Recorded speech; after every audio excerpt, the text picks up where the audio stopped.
嘉义的阿里山有丰富的自然生态环境，对4月开始到6月，伫低海拔到中高海拔，会当看到42种无同款的火金菇，而且这数量是占全台湾的2/3。咱做伙来看卖。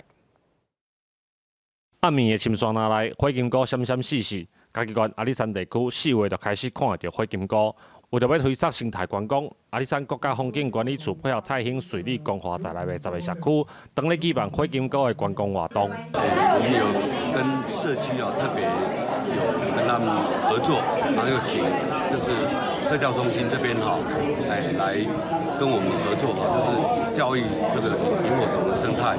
古年是伫黄河路是10年开始嘛开跑嘛这个已经目前是全县甚至全世界拢知啊嘛。那我们是说泰兴应该生态较丰富萤火虫蛮多的，所以说我们需要也有季节性把它衔接上是很对的。为了延续阿里山地区伫回归煞的观光效益，阿管处邀请社区甲部落配合在地产业推出火金菇的旅游行程。有的社区就表示，对无同时期甲区域的变化，到年底会当看到各种无同的火金菇。萤火虫就是到处都可以看得到，但是就是还是有很多人就每年都来看的，还是有。为什么要来这里？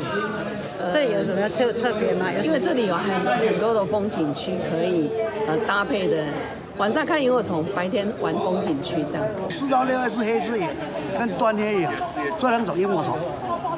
紧接着是麦翅萤，再来就7、8月的时候是山窗萤又出来了嘛，冬天就雪萤、巨角雪萤都出来了，然后整年都有萤火虫在我们社区里面。阿管处表示，今年雨水较少，有可能加减影响到火金菇的数量，嘛呼吁民众观赏火金菇要有正确的观念，才袂破坏因的生长环境。记者林慧婷，嘉义报道。